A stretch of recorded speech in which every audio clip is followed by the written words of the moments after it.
자, 오늘은 에베소서 5장 21절로부터 24절까지 그리스도를 경외함으로 피차 복종하라.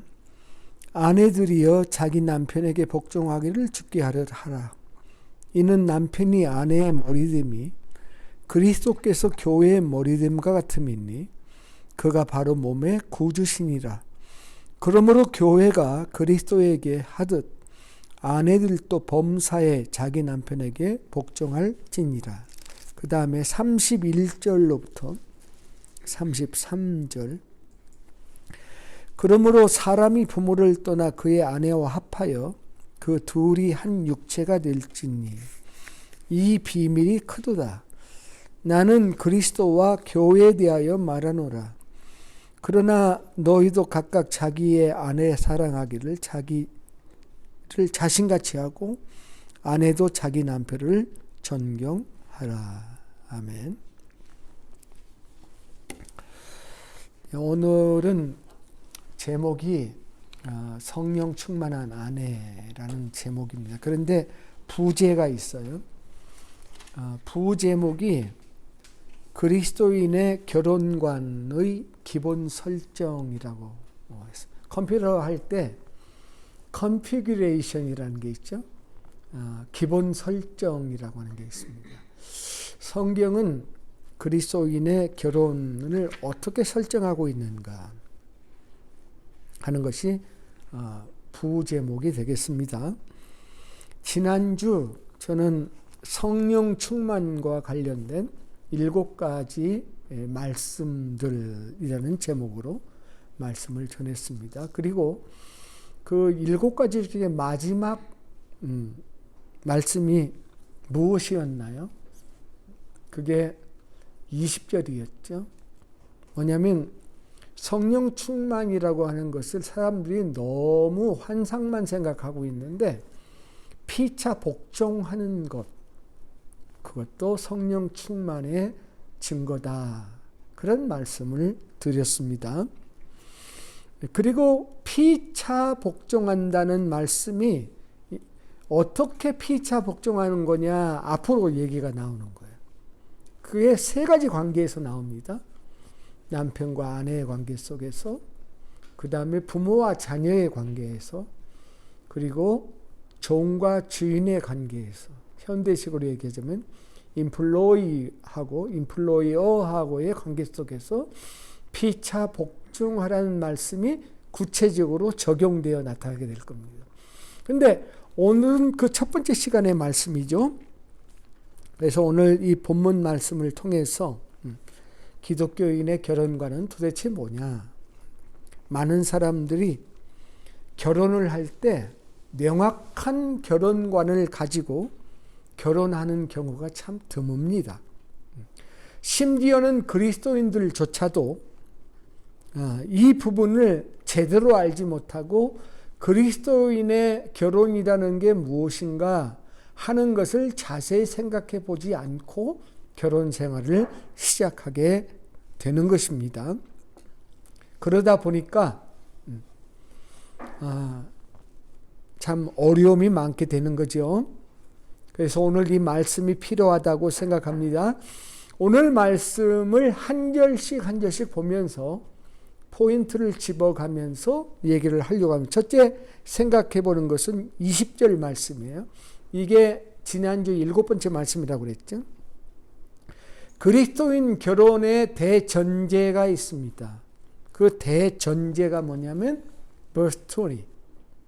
그리스도를 경외함으로 피차 복종하라 그랬습니다. 피차가 뭡니까? 피차 복종하라. 이쪽과 저쪽 양쪽이라는 뜻이에요. 피차.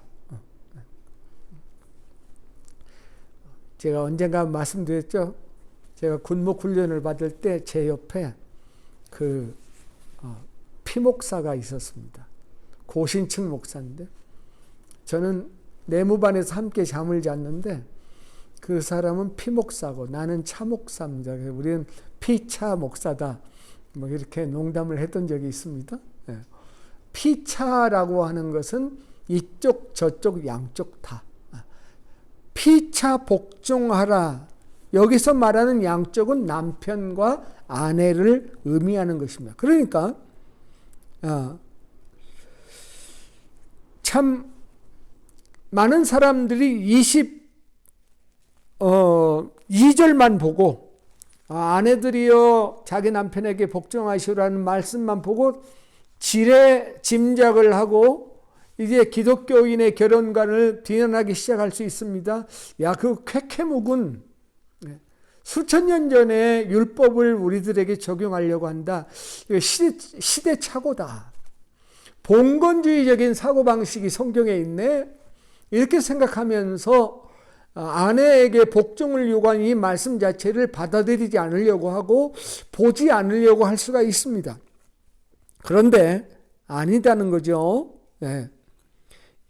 21절을 22절의 대전제로 봐야 된다라고 하는 말씀. 피차 복종해야 된다라고 하는 말씀의 구체적인 상황의 첫 번째 케이스로 들어간 아내와 남편의 관계에서 강조가 된 것입니다. 그러니까 위의 말씀을 가지고 아래 말씀을 해석하면 남편에게도 피차 복종해야 될 부분이 있지만 그 부분은 생략하고 아내에게 이 말씀을 쓴 것이다라고 보는 것이 맞지 않겠습니까? 네. 근데 이 말씀은 조금 깊이 들어가 보면 자, 그럼 복종에 대해 누구에게 복종하느냐 하는 질문을 할 수가 있습니다. 사람에게 복종하라는 말인가? 하나님에게 복종하라는 말인가? 아내가 남편에게 복종하라는 그 말씀을 복종하라는 얘기인 건가? 남편에게 복종하라는 말씀인가? 이런 질문을 할 수가 있습니다. 사실 그리스도인이라고 하는 것은 그리스도를 섬기고 복종하며 사는 사람들입니다. 맞죠? 그리스도가 주님이십니다. 그 주님을 섬기고 주님의 말씀에 복종하는 사람들입니다. 그러니까 아내에게 남편에게 복종하라고 하는 이 말씀을 주신 분이 주님이시라면 우리는 그 주님의 말씀을 얼마든지 순종하고 복종할 수 있는 것이 이상하지 않습니다. 우리가 그리스도께 순종하고 주님의 말씀을 순종하는 사람들이야 함이 맞다고 한다면 이 말씀이 거스를 것이 없는 것입니다. 우리가 이 말씀을 순종하는 것은 그리스도 때문에 그런 것입니다.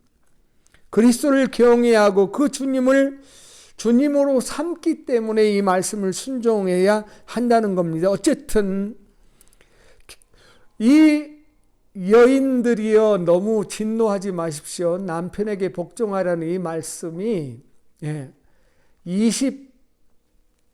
20절 말씀이 21절 말씀이 자꾸 20절과 21절을 혼동하는데 22절의 말씀이 21절의 대전제 아래 들어있다고 하는 사실을 기억해야 된다. 그겁니다. 자, 두 번째 22절을 보겠습니다. 아내들이여 자기 남편에게 복종하기를 주께 하듯 하라 하는 말씀입니다. 자, 복종의 수준입니다. 이거는 어떤 수준을 우리에게 말하고 있냐고 하면은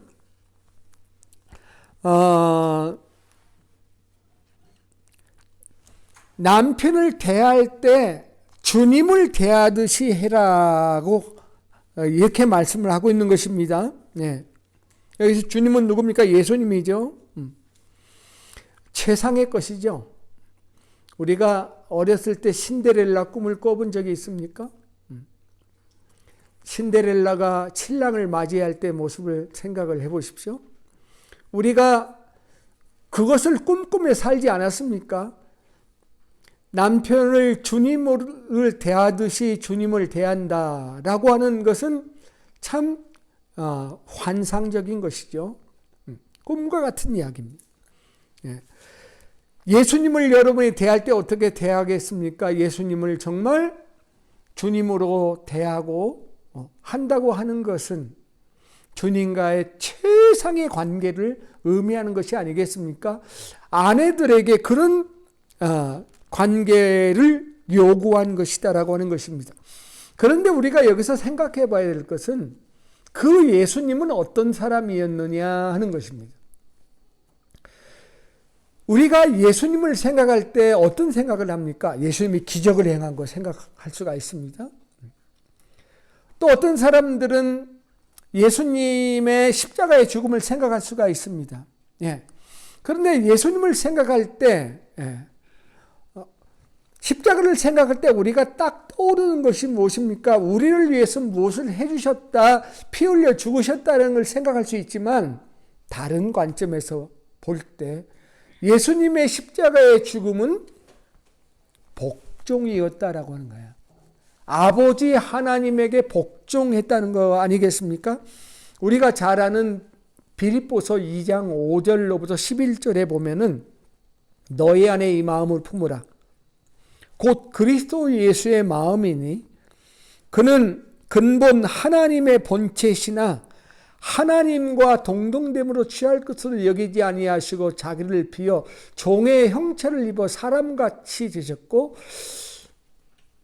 자기를 낮추어 하나님께 복종해서 십자가에 죽으심이니 그렇게 표현하고 있지 않습니까?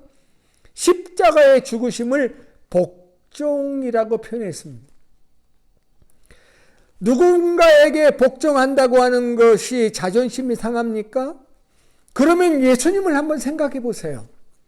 예수님은 하나님에게 복종하셨다라고 얘기를 하고 있는 것입니다. 그랬더니 하나님께서 그를 지극히 높여 모든 이름 위에 뛰어난 이름을 주사 하늘 위에 있는 자들과 땅에 있는 자들과 땅 아래에 있는 자들로 모든 무릎을 예수님의 이름 앞에 꿇게 하시고 모든 입으로 예수님을 주라 시인하여 하나님께 영광을 돌리게 하셨느니라 이렇게 말씀하셨던 것입니다. 복종하시는 예수님 때문에 우리는 구원받았고 그리고 하나님의 영광이 드러나게 된 겁니다. 하나님은 복종하는 자들, 특별히 애매한 고난을 받고 복종하는 사람들에게 상급을 가지고 계시는 분이십니다. 우리 주님이 자기를 쳐서 복종하신 것처럼 우리도 모두 주님을 닮아가야 할 텐데 믿음 좋은 아내들에게 성령 충만한 아내들에게 남편에게 복종하세요 라고 하는 말이 뭐가 그렇게 큰 문제가 되겠습니까? 어차피 이 구절은 남편에게도 적용되는 구절이라고 하는 말씀을 기억하시기를 바랍니다. 나중에 남편에게 주시는 하나님의 말씀을 깨닫게 된다면 우리가 이 교훈이 아내에게 불리한 교훈이 아니라고 하는 것을 알게 될 것입니다. 그 다음에 9절입니다.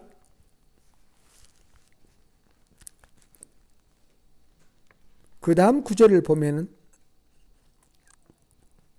23절입니다. 이는 남편이 아내의 머리됨이 그리스도께서 교회의 머리됨과 같음이니 그가 바로 몸의 구주시니라 하는 말씀이 나옵니다. 이것은 그리스도인의 결혼의 이상을 우리들에게 제공해 주고 있습니다. 결혼 얘기를 하다가 그 교회 이야기가 나옵니다. 에베소서에는 교회 이야기가 10절에서 나와요. 10절에서 11번 그 교회라는 단어가 나오는데 그 중에 이 5장에서 6번이나 결혼 얘기를 하다가 교회 얘기를 지금 사도 바울이 끄집어내고 있는 것입니다. 놀랍죠? 왜 결혼 얘기를 하면서 교회 얘기를 하시나 하는 겁니다. 오늘 이 22절을 보면은 뭐라고 되어 있냐면은 23절을 보면 교회 머리됨이라는 표현이 있습니다. 교회의 머리됨. 머리라는 말이 있죠. 남편이 아내의 머리다. 교회의 머리는 예수님이다. 이런 말씀을 지금 같이 하고 있는 것이 아니겠습니까? 네. 예수님은 질문 하나 하겠습니다. 어떻게 교회의 머리가 되셨습니까? 에베소서 1장 Ephesians chapter 1, 20에서 23에 보면은 이렇게 나왔습니다. 그의 능력이 그리스도 안에서 역사하사 죽은 자들 가운데서 다시 살리시고 하늘에서 자기의 오른편에 앉히사 모든 통치와 권세와 능력과 주권과 이 세상뿐 아니라 오는 세상에 일컫는 모든 이름 위에 뛰어나게 하시고 또 만물을 그의 발 아래 복종하게 하시고 그를 만물 위에 교회의 머리로 삼으셨느니라. 교회는 그의 몸이니 만물 안에서 만물을 충만케 하시는 이에 충만함이니라. 자, 이 말씀은요. 자, 질문이 뭔지 기억하세요. 예수님은 어떻게 교회의 머리가 되셨는가? 지금 남편이 교회의 머리라고 얘기를 하면서 남편이 아내의 머리라고 얘기를 지금 하는데 예수님이 교회의 머리라고 하시는데 질문이 이겁니다. 예수님은 어떻게 머리가 되셨는가라고 하는 구절에 대한 답을 이 읽은 성경 구절에서 여러분이 발견해 봐야 됩니다. 어떻게 예수님은 교회의 머리가 되셨습니까? 한마디로 십자가에서 죽으신 거잖아요. 복종하심으로 십자가의 죽으심으로 그 보혈로 말미암아 하나님의 교회를 세우게 되었는데 그 십자가의 죽으심 때문에 예수님이 교회의 머리가 되신다 이렇게 지금 예고하고 말씀하고 있는 거 아닙니까? 예. 그냥 된 게 아니에요. 저는 이 말씀이 남편에게도 주는 말씀이 될 수 있다고 생각합니다. 예수님처럼 해라 그러는 주님처럼 자신을 죽여서 스스로 머리가 된다면 더할 나위가 없겠죠. 그러면 어떻게 되겠습니까? 남편이 그렇게 아내를 위해서 스스로 죽을 수 있으면 모든 아내가 무릎을 꿇겠습니다. 만일 그렇게만 된다면 얼마나 좋겠습니까마는 실제로 현실은 어떻겠습니까? 아마 그렇게 되면 머리 될 남자가 아마 하나도 없을 겁니다. 남자들에게 그럼에도 불구하고 하나님이 자기의 원리를 포기하지 않으시고 남자를 여자의 머리라고 이렇게 말씀해 주신 거에 대해서 남자는 겸손해야 된다. 저는 그렇게 생각합니다. 은혜이기 때문에. 어쩌면 이 머리 문제는 역사적인 문제입니다. 역사가 있는 말이에요. 창세기의 말씀을 우리가 살펴봐야 됩니다. 창세기에 보면은 그 두 가지 관점이 있습니다. 하나는 아담이 독초하는 것이 좋지 못해서 하나님이 불쌍히 여기시고 그 아담을 잠재우시고 아담의 갈비뼈에서 뼈를 취하셔서 그것을 아내를 만들었다. 이것이 성경의 말씀이지 않습니까? 아담의 뼈에서 취했기 때문에 아담이 나중에 뼈 중에 뼈요 살 중에 살이라는 그런 고백을 하지 않았습니까? 여기서 교훈이 출발합니다. 결혼은 둘이 아니라 원래 하나를 회복하는 것이다. 본래적인 회귀를 하는 것이다. 둘이 아니라 한 몸이다라고 하는 원리가 여기에 담겨져 있습니다. 다른 하나는 슬픈 역사죠. 하와가 사탄의 상징인 뱀의 유혹을 받아서 선악과를 따먹고 남편에게 주었습니다. 어떻게 했어야 됩니까? 남편이 머리라면 당연히 상의를 했어야 돼. 하와가 선악과를 남편과 상의하지 않고 스스로 따먹는 그 순간이 남편에게 주신 머리의 위치가 박살난 순간이에요. 하와는 남편과 상의하지 않고 선악과를 처리했습니다. 여기에서 원죄가 생겨나게 된 것이지요. 인간이 하나님의 섭리를 깨뜨려서 이 땅에 죄가 들어왔을지라도 아내의 머리가 남편이라고 하는 이 원리를 하나님은 고수하고 계십니다. 이것은 일종의 시스템입니다. 모든 조직에 헤드가 있어야 됩니다. 군대도 마찬가지고 학교도 마찬가지고 직장도 마찬가지고 심지어는 스포츠 클럽도 수석 코치가 있어야 디렉터라고 하더라고요. EPL에서 보니까 디렉터, 감독이 있어야 하는 것을 우리가 압니다. 그러나 남편은 겸손해야 됩니다. 금방 내가 얘기한 이유 때문에 리더십을 바르게 사용할 줄 알아야 됩니다. 전쟁에서는 지도자 한 사람이 굉장히 중요합니다.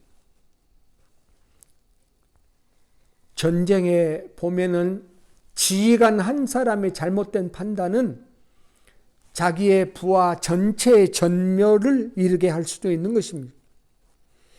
머리됨을 교만하게 행사하지 말고 만일 잘못 사용하면 가정이 파괴된다는 사실을 명심하고 기도하면서 이 사명을 감당해야 됩니다.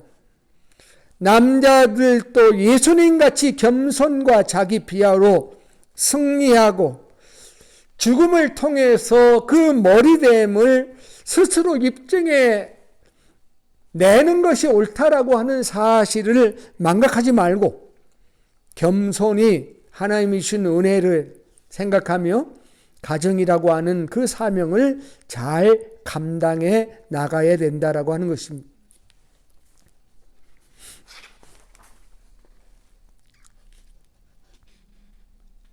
아울러 아내도 이 머리됨, 이 리더십을 모든 방면에서 인정하고 살아야 합니다.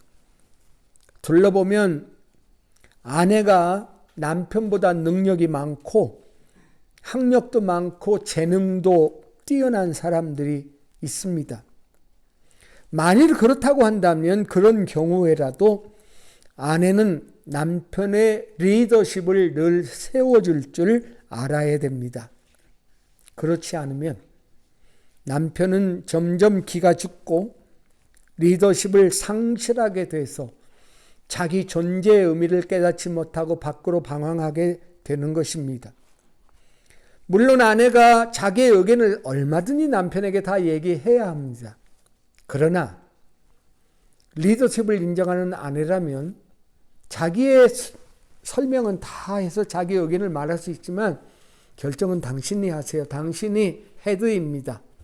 당신이 결정하고 당신이 책임지시고 이 모든 문제를 이끌어 나가세요 라고 결정권을 주는 것, 이런 것들도 남편의 머리됨을 세워주는 방법이 되겠습니다. 그 다음 9절 24절을 보면 이런 말씀이 있습니다. 그러므로 교회가 그리스도에게 하듯 아내들도 범사에 자기 남편에게 복종할지니라. 여기 귀한 말씀입니다. 여기 범사에라는 말씀도 있죠. 예, 복종의 범입니다. 범사, everything이라는 그런 말씀이 되겠습니다. 그런데 그 말보다도 더 중요한 말씀은 뭐냐면 교회가 그리스도에게 하듯이라는 말입니다. 자, 아까도 얘기했습니다. 결혼 얘기를 결혼만 아내와 남편의 문제만 가지고 쭉 얘기하면 되는데 왜 사도 바울은 결혼 문제 얘기를 하면서 교회를 끄집어내느냐? 왜 교회와 그리스도와의 관계를 끄집어내느냐 하는 것입니다. 자, 먼저 그리스도가 교회를 위해서 어떤 일을 하셨습니까? 교회가 그리스도에게 하듯이 지금 그랬죠. 뒤집어서 먼저 물어보겠습니다. 교회가 그리스도에게 어떻게 할 거예요? 그 질문을 뒤집어서 먼저 그리스도는 교회에 어떤 일을 했는가 하는 것을 먼저 한번 물어보겠습니다. 그리스도는 교회를 위해서 희생하셨습니다. 아까 십자가에서 죽었다는 말씀을 하고 있죠. 사도행전 20장 28절을 여러분이 주목해야 됩니다. 이거는 바울이 에베소 교회 장로들을 불러서 밀레도라고 하는 곳에서 고별사를 하는 한 구절이에요. 이렇게 말했습니다. 여러분은 자기를 위하여 또는 온 양떼를 위하여 삼가라. 성령이 그들 가운데 여러분을 감독자로 삼고, 그 다음 말이 중요합니다. 하나님이 자기 피로 사신 교회를 보살피게 하셨느니라. 예. 자기 피. 하나님이 자기 피. 그 하나님은 성자 하나님일 수 있습니다. 물론 성부 하나님을 의미할 수도 있겠지만, 피 흘려서 사셨다. 구매하셨다는 거에 사셨다는 말은 피를 대가로 해서 교회를 사셨다는 것이죠. 자기 피를 흘려 죄사함을 주어 거룩한 하나님의 교회를 사셨다라는 것입니다. 자기 목숨을 바쳐서 나를 살리기 위해서 누군가 죽었다면 나는 그 사람을 위해서 어떻게 해야 됩니까? 그 질문입니다. 교회는 그리스도를 위해서 어떻게 해야 될까요? 예? 여러 가지 답이 나올 수 있죠. 교회는 그리스도를 예배해야 됩니다. 찬송해야 됩니다. 그리스도에게 나아가 영광을 돌려야 됩니다. 그리스도를 본받아 살아야 됩니다. 여러 가지 얘기를 할 수 있겠죠. 그러나 핵심적인 말은 무엇입니까? 예? 24절 말씀을 잘 들어보세요.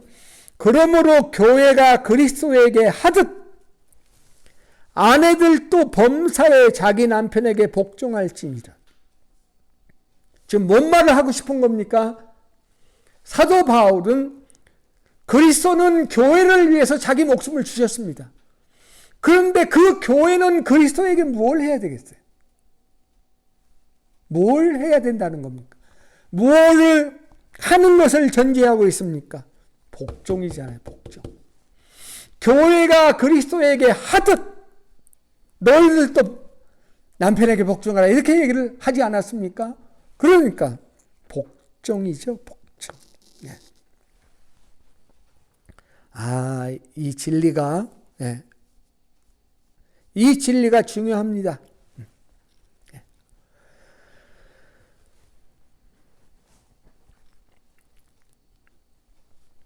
교회의 주인은 물론 예수님이어야 됩니다.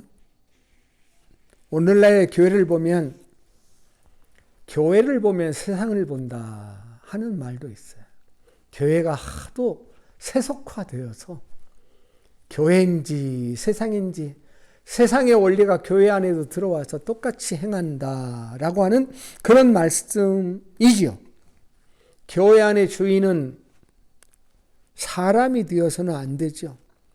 그런데 사람이 된 지가 오래되었다 하는 이야기입니다. 인간 중심의 교회, 인간이 목회하는 교회. 예수 그리스도의 이름이라고 하는 것은 연불일 뿐. 이건 좀 모독적인 얘기인데. 실제적으로 교회와 교인들의 실생활에 영향을 예수님이 미치지 못하는 그런 교회. 그런 교회들이 이 땅에 가득할지 모르겠습니다. 우리를 위해 죽으신 예수님의 교회가 예수님에게 복종하고 그분의 말씀을 듣고 그분의 말씀을 경청하고 그분의 말씀에 순종해야 하는데 순종하지 않는 교회가 이 땅에 많다라고 하는 것입니다. 복종해야 됩니다. 교회가 하나님의 말씀을 순종해야 됩니다. 회개해야 됩니다. 저는 그 에베소서를 지금 쭉 강의하고 있잖아요. 어느 날 요한계시록 2장 3장을 읽고 있었는데 그 초대교회 7개 교회에게 편지하잖아요.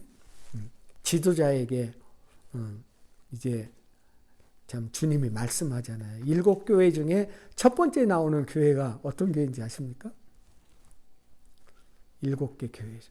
아시아, 소아시아 7개 교회에게 요한계시록 2, 3장에서 얘기하는데 그 첫 번째 교회가 어떤 교회일까요? 어떤 교회일 겁니까? 여러분들은 추측해서 답을 했어요. 내가 지금 어느 교회 얘기하고 있죠? 에베소 교회 얘기하고 있잖아요. 그 첫 번째 나오는 교회가 에베소 교회예요.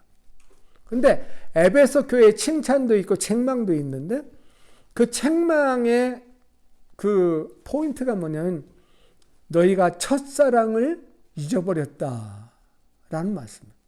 첫사랑을 잃어버렸다. 근데 에베소를 우리가 읽어보면 알겠지만은 에베소서에는 정말 사랑에 대한 이야기가 참 많이 나와요. 에베소서가 155절이더라고요.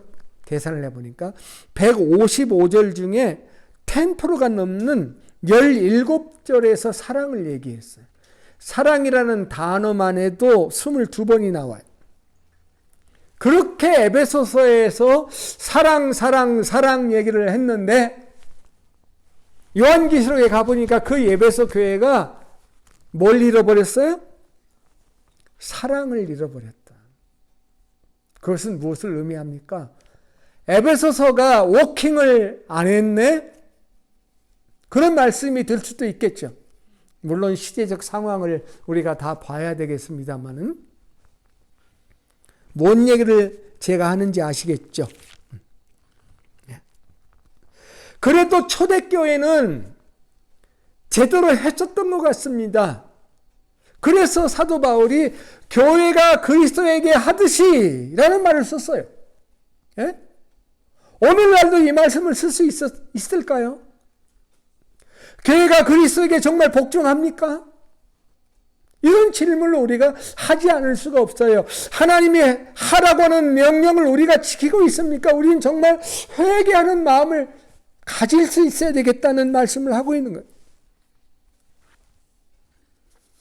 자, 말씀을 다시 돌아가면 교회가 그리스도에게 하듯이 라고 하는 말은 복종에 대한 말씀입니다. 우리의 삶에 우리는 자유도 얘기해야 돼요. 그렇지만 정말 많은 부분은 복종에 대한 이야기를 우리가 하지 않을 수가 없다는 것입니다. 아내들이여 그리스도를 섬기고 또 남편도 섬기며 범사에 선한 복종을 할 줄 아는 아내들이 되시기를 축복합니다. 그것은 결코 나의 자존심을 해치는 일이 아닙니다. 오히려 말씀의 높고 고상한 수준으로 주님을 섬기는 일이 되는 것이라는 자부심으로, 자존심이 해치는 게 아니라 더 높은 자존심으로 하나님의 말씀의 수준으로 우리가 그 일을 해 나가야 된다라고 하는 것입니다. 그 다음 말씀 31절로 가겠습니다. 31절 이하로 가는데요. 결혼의 비밀에 관한, 결혼의 신비에 관한 말씀이 나옵니다. 이제 하이라이트로 갑니다.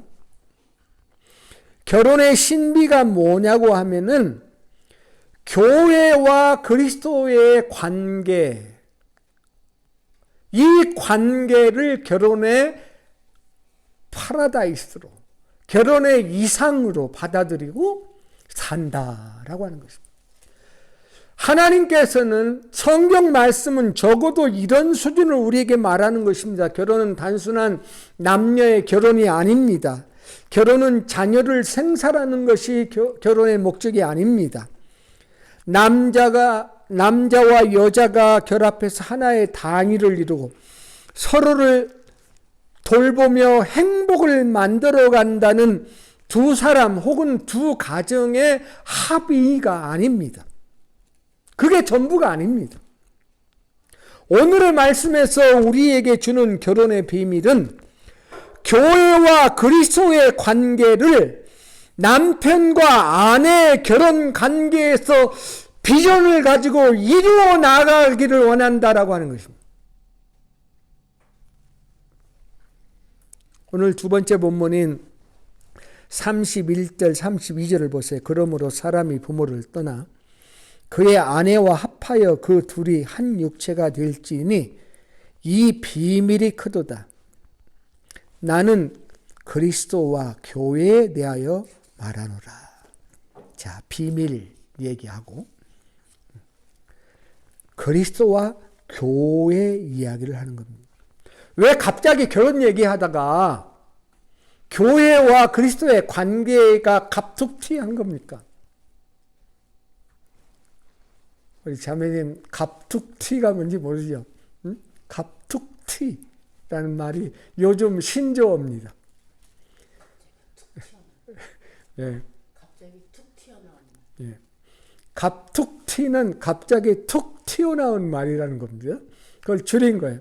자, 여기 결혼 얘기를 하다가 왜 갑툭튀로 교회와 그리스도의 관계가 나오냐는 겁니다. 왜 이 얘기가 나오냐는 겁니다. 우리가 보통 이 구절을 읽으면 감흥이 없어요. 그냥 하는 얘기인가 보다. 별로 나하고 상관이 없어 보인다. 이렇게 하고 지나가게 되잖아요. 예. 이게 비밀인 겁니다. 이게 비밀. 예. 진정한 그리스도인의 결혼과를 이해하려고 하면은 이 비밀을 이해하는 데서 있습니다. 진정한 기독교인의 결혼관을 가지려고 하면은 이 관계가 무엇인가부터 알아야 되는 것입니다. 복음을 알고 교회를 알고 그리스도의 신부인 교회를 알아야 됩니다. 마지막에 그리스도는 이 교회를 들어 올려서 어린 양의 혼인잔치에 이르게 될 것입니다. 이것이 우리의 미래고 성경이 우리들에게 꿈꾸게 만들고 있는 말씀이죠. 그리스도와 교회의 관계. 그리스도는 교회를 위하여 세우기 위하여 자기의 목숨을 바쳤고 교회는 그 그리스도에게 순종하고 복종하는 이것이 교회와 그리스도의 관계입니다. 이걸 현대적 용어로 얘기하자면 사랑과 복종의 관계, 복종과 사랑의 관계라고 말할 수도 있겠습니다. 사실 이런 것은 세상의 결혼 생활의 경험과는 상반되는 개념이 틀림이 없습니다.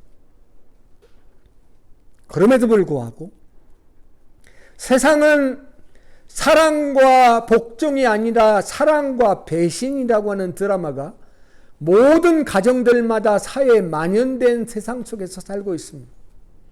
그냥 남자와 여자가 만나서 그냥 사는 거지, 그냥 하나님 믿고 사는 거지가 아니고 성경은 하나님은 우리의 결혼 생활을 신성시하시며 마치 그리스도가 교회에 하듯이 교회가 그리스도에게 하듯이 사랑과 복종의 정말 차원 높은 관계를 만들어가는 삼위일체 하나님은 동등하신 하나님이십니다. 아버지와 아들과 성령님은 동등하시요. 그런데 아들은 아버지에게 복종하시고 성령님은 예수 그리스도에게 복종하시고 복종한다고 하는 것은 삼위일체 하나님 안에서 평등하다는 것을 저해하지 않습니다. 이것은 가치 없음을 의미하는 것이 아니고 하나님이 아니다는 것을 의미하는 게 아니에요. 동등하신 하나님인데도 불구하고 이 이 사랑과 복종의 관계, 교회와 그리스도의 관계 수준에까지 나는 결혼을 본다. 너희들은 그런 마음으로 아내를 사랑하고 남편은 아내를 사랑하고 아내는 남편을 복종하는 그런 관계를 내가 가지기를 원한다. 이것이 이 어느 세상에도 없는 기독교인의 독특한 결혼관이고, 우리가 생각하면서 상상하면서 꿈꾸면서 비록 현실의 삶 속에서 그것을 이루는 게 쉽지 않다고 할지라도 우리의 이상이 그러하면 우리는 그 방향으로 나아갈 수 있게 될 거라는 것입니다. 별 생각 없이 결혼하다가 삶에 지치면 허니문은 사라지고 이고라고 하죠. 이지오 에고라고도 하고 이고 에고만 남게 되고 자아가 드러나게 됩니다. 한 몸이어야 될 남편과 아내가 서로 각각 두 사람이 되어서 자기의 이고를 주장하게 되면 충돌이 일어날 수밖에 없고 결국은 파국이 일어나게 되는, 걷잡을 수 없는 파탄이 생기는 것이 이 땅의 삶인 것입니다. 그리스도인의 결혼만이 이 상황을 극복할 수가 있습니다. 아까도 말한 것처럼 자기의 본래 짝을 찾게 돼서 둘이 아니라 하나이고, 이것은 신약의 주장이 아니라 창세기 2장에 나와 있는 창조의 원리에 속한 말씀입니다. 그리고 우리는 하나가 되고 우리는 서로를 섬기며 피차 복종합니다.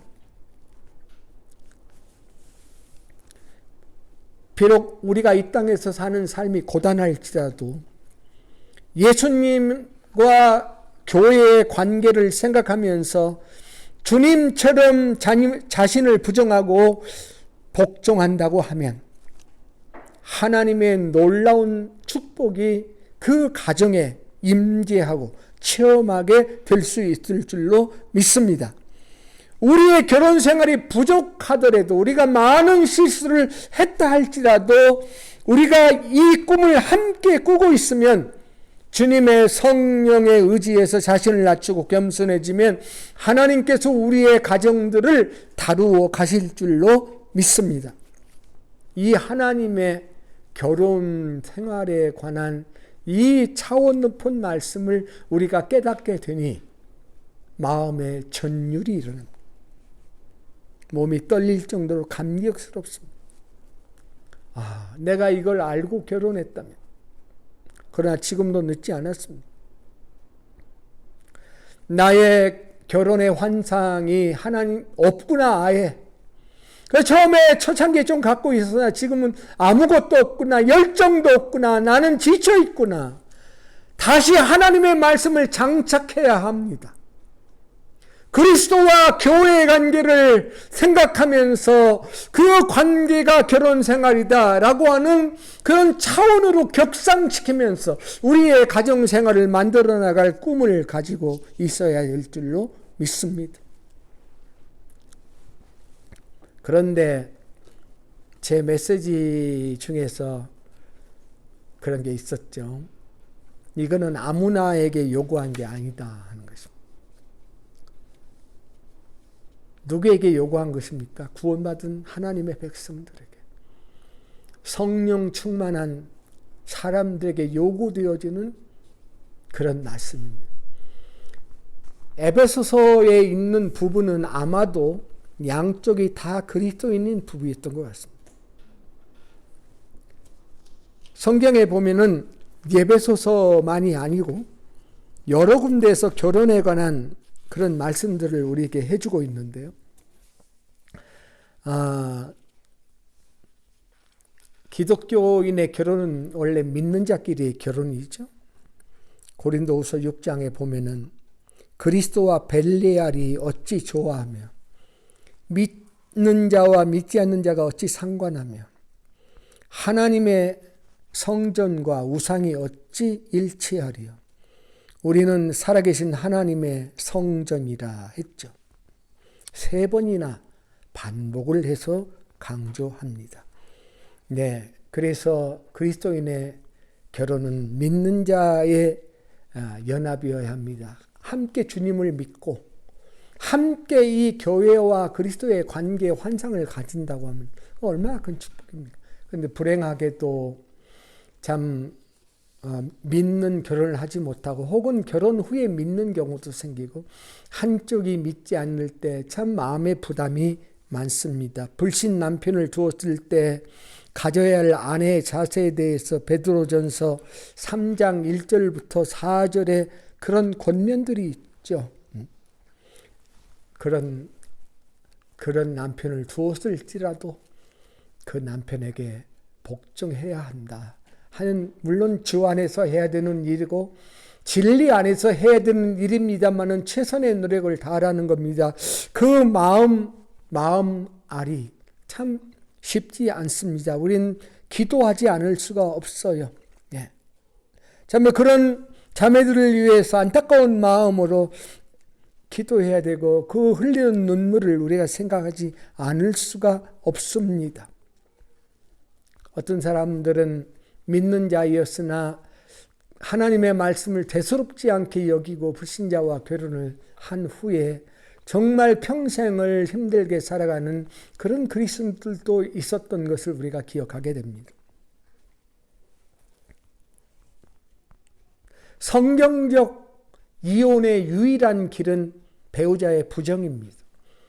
배우자의 부정이 아닌 한 우리는 참으로 최선을 다해서 우리의 가정을 지키고 영혼을 구원하고 하나님의 뜻을 구하며 기도하며 하나님께 나아가지 않을 수가 없는 것이 되겠습니다. 오늘 이 말씀을 우리가 체험하려면 양쪽 모두 다 같은 믿음을 가지고 있지 않으면 도저히 이루어질 수 없다는 말씀입니다.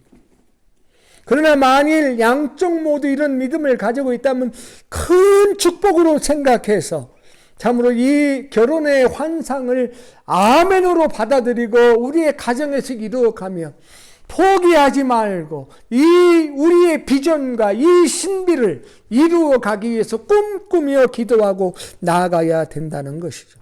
말씀을 정리하겠습니다. 성경에 나오는 기독교인의 결혼과는 그 비전이 웅대합니다. 그건 거의 복음급이고 그리스도급이고 교회급이에요. 결혼. 우리는 그리스도인의 결혼을 가볍게 보아서는 안 됩니다. 결혼이라는 것을 취급하는 성경의 비중이 어마무시하다는 것. 어마무시가 도대체 뭐야? 제가 다음 주 설교 제목이 성령 충만한 남편, 그 어마무시한 사명, 뭐 이렇게 쓰려고 하는데, 어마무시가 뭐냐면은 어마어마하고 무시무시하다는 말이 줄임말이래요. 어마무시. 그죠? 우리는 결혼을 취급하는 성경의 비중이 어마무시하다는 것을 느끼게 됩니다. 이 이상을 받아들이고 이 땅에서 체험해 나가야 됩니다. 이것이 하나님이 우리에게 주신 이 땅의 하나님의 나라입니다. 저는 이 에베소서 아내에 대한 얘기, 다음 주에 남편에 대한 얘기인데 저는 이걸 준비하고 기도하면서 참 저도 많이 하나님 앞에 회개했습니다. 내가 이 가정의 이상을 제대로 가지지 못하고 있었구나. 이렇게 말씀한 이 격을 이렇게 높여주신 이 말씀을 내가 알지 못하고 있었구나. 원망했어. 정말 내가 지나온 날들이, 그렇게 살지 못했던 날들이 최선을 다하기는 했지만 되돌이켜보게 되었던 것입니다. 저는 오늘 말씀의 제목을 성령 충만한 아내라고 했습니다. 자, 누가 성령 충만한 아내인가요? 예? 신비를 보고 예언을 하고 방언을 하고, 예? 누구를 보면은 무슨 문제가 있는지를 알아내고 기적이 나타나고, 이게 성령 충만한 아내라고 지금 성경에서 말하고 있는가요? 성령 충만한 아내가 누구인가요? 다음 주일 설교는 성령 충만한 남편이라고 했습니다. 성령 충만한 아내는 신성한 결혼을 소중히 여기고 남편을 사랑하고 복종할 줄 아는 아내라는 겁니다.